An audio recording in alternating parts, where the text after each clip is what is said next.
10:32 a.m. Pacific Standard Time. This is the PL-89. It can also be called the PL-89 Thought Calendar, and it's also referred to as the Mercury Calendar. And time is very important in a process called Gematriona, which is, that program is run through the PL-89. You might say that the PL-89 is the operating system. If Gematriona is a software program, this would be like the operating system, to use an analogy. And permutations are very important as well. If I said 321 and 123 is related to it, not as a matter of quantification, but as a matter of identification. On this PL-89 calendar, well, just to briefly explain, as I do in most of the videos, I briefly reiterate the purpose of it, the use of it, and the basic design, the basic structure of it. It's based on verses in the Bible, originally from the book of Leviticus in the Parsha of Bahar, which has to do with the Shemitah year, the sabbatical, ultimately relating to the Geula. In Parshas Bahar, it mentions the word Geula, or a variant of Geula, like Goel or Goalo, or last time I counted, I think it was 19 times. It's more than any other parsha in the Torah. So if we're going to use the word Geula, which means redemption, then it would be logical to think that Bahar might be a great place to find it. And this calendar is based on verses in the book of Leviticus, chapter 25, and verse 20, and surrounding verses of verse 19, 20, 21, that area. It talks about the Shemitah year. It's based on a sequence pattern, an oscillating sequence of numbers, being 8 plus 9, with a border or a cutoff point at 40. Numbers in the entire calendar are all intentional. They're all gematriatic in nature, which means if I say 40, I'm saying any Hebrew word that equals 40. So 40 is kind of like a place marker that or a color, if you will, that represents any number of, I don't know how many words, let's say off the top of your head, you could say 15, 20 words. The average person, maybe, I don't even know about that, but let's just say the number 40, the sum total of all Hebrew words, let's just say would be in the hundreds probably. I don't think there'd be more than 1,000 words that would equal 40. Like just off the top of my head, I could think of chelev, which is fat, or chalav is milk, and that's like the only one I can think of right now. What equals 40? Mem. Let's see here. There's a lot of words that equal. Let's say, okay, li. The word li means to me equals 40 in the standard Hebrew Gematria cipher. So li would equal 40. So basically, just to sum it up, 40 equals the sum total of the entire amount of words in the Hebrew language that equal 40. And so that is the cutoff point. It's like an equator. It's right here. The equator splits off. It starts here, but then as we move on through the calendar, the equator moves to different points because these are 8-day weeks, as it were. Okay? What it does is it reconciles, or it takes into consideration the sun, the moon, and the idea of the planet Mercury. And of course the Earth. And the idea and the purpose of it is through it we can arrive at truths based on a few ideas if you have a few basics down first. If you believe that the Bible is the Word of God, and it's a book of truth, and it can be expressed in numbers. Then, if it's translated into numerical sequences and patterns, then we seek truth based on the identification of these patterns, these sequences and patterns. Some people call it Bible codes. There are a number of people today that are involved in Bible codes, and so this is my version of Bible codes. But this is the tool. This is the apparatus, the technology, or the methodology, if you will, of how to apply Bible codes to extract or to derive truth. And it comes in a systematic process, in stages, in levels. We can't jump the gun. If you don't pass stage 1, you can't go to stage 2. You can't go to stage 5 unless you go to stage 3. And then 4, and then 5. No skipping. In school, if someone was really smart, they skipped a grade. But in this thing, we all have to go through the same slow, painstakingly long process. And that's PL-89. One of the acronyms for PL is painfully long, meaning, or painstakingly long, or perseverance and long suffering.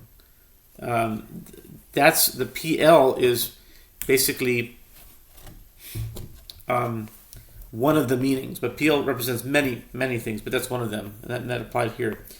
And so now we find ourselves, there's different eons.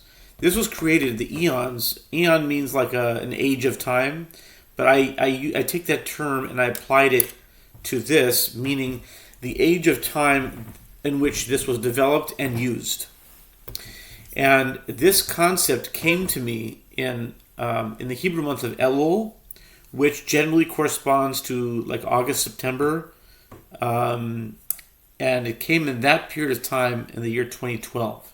So this is like 12 and a half years old. So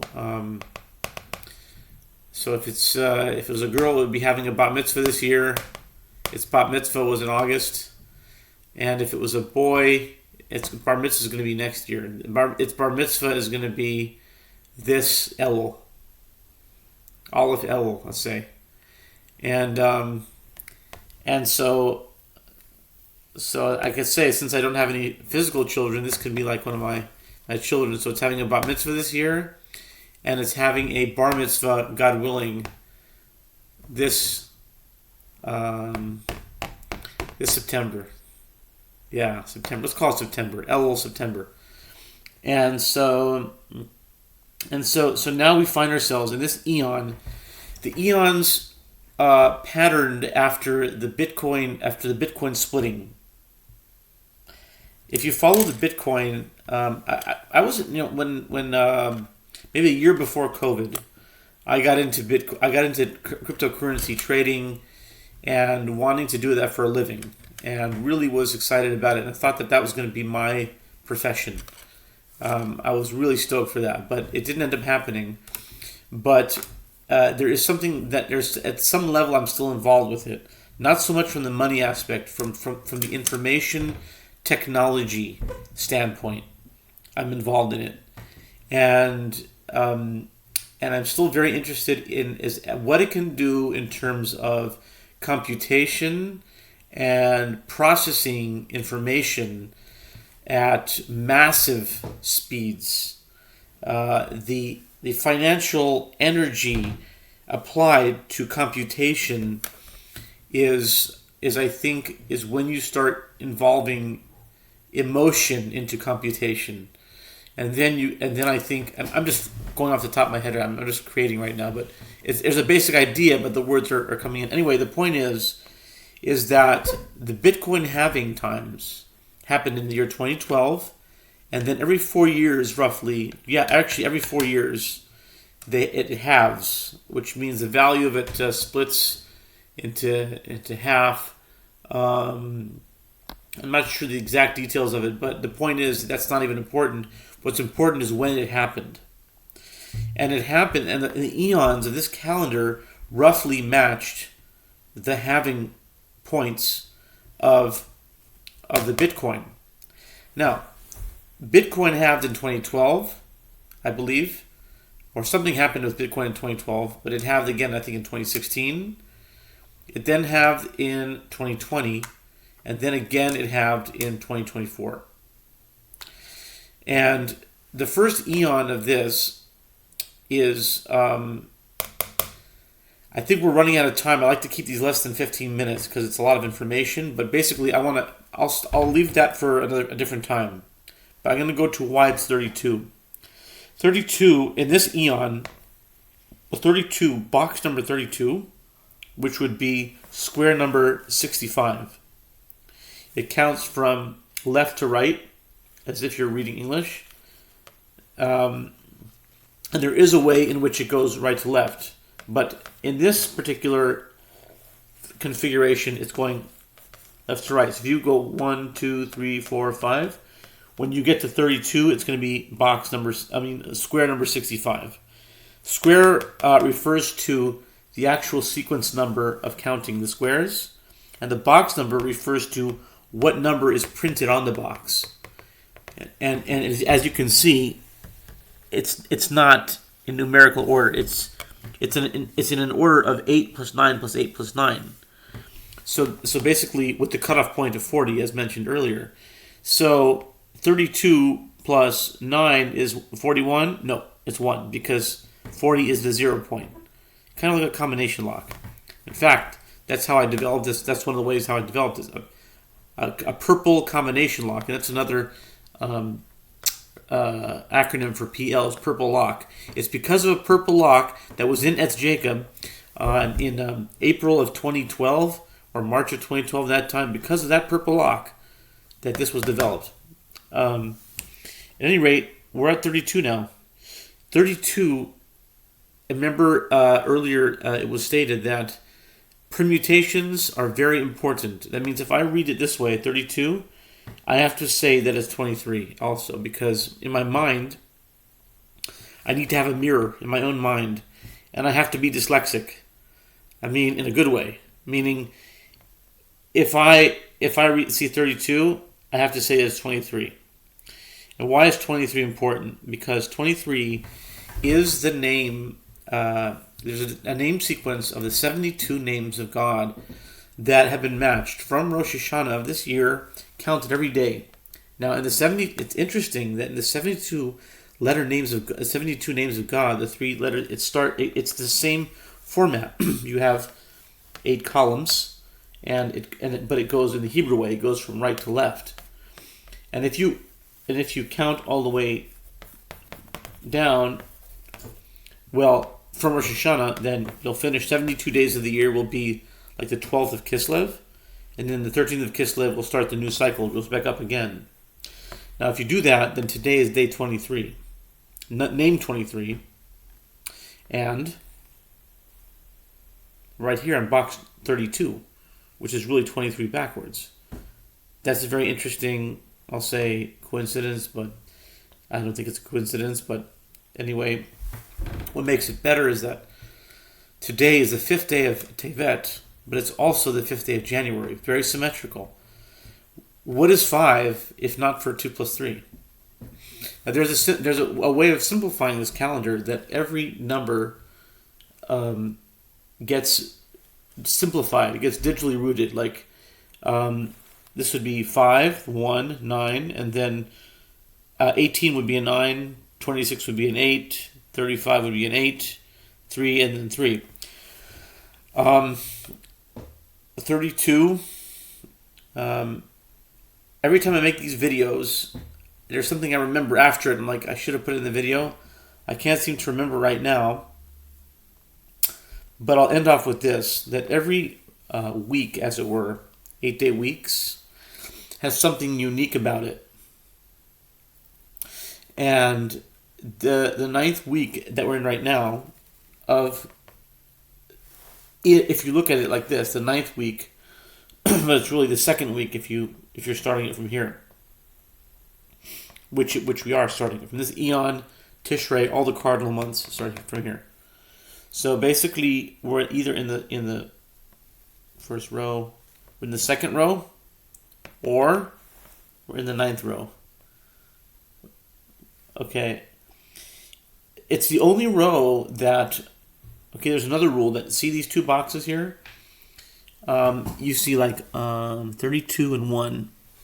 So you can just, for certain purposes, if you need to, you can actually remove this border here, and it can be 321. And this is based on the cabinet that was in as Jacob, because in a cabinet, and you open the door, and really inside it's just one box. You open the two cabinets, so it looks like it's a split, but really it's just one thing in there.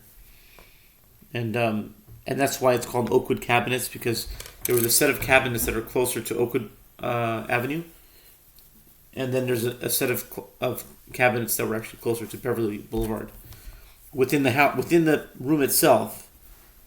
So anyway, so like I'm looking at the room here, and the closets would have been like over there, not the cabinets, right? And then I'm facing I'm facing north. Okay, the cabinets would have been here, right? The cabinets are east, and I'm opening cabinets, and within the cabinet, it's totally just one room, but from the outside there are two doors, and they open up, and that gave way to a concept, to many concepts within. Well, I'll leave that for a different time. But anyway, what's interesting about this row, about this week, is that 321, at the very end of it, the last one, you'll see it's 312. The same permutation. In the 9th row or the 2nd row, depending, it could be the 9th row, it could be the 2nd row, and I'll tell you what else it could be. It could be this is the 1st row, 2nd row, 3rd row, 4th row, 5th row. It could also be the 6th row. If you're in this eon, this would be the 1st row, 2nd row, 3rd row, 4th row, 5th row, and then 6th row. And then Heath row, and then Yit row. No. But anyway, maybe a little Jello? No Jello. I mean, why not? 321 is the same as 312. It doesn't happen in any other row. Shabbat Machazol.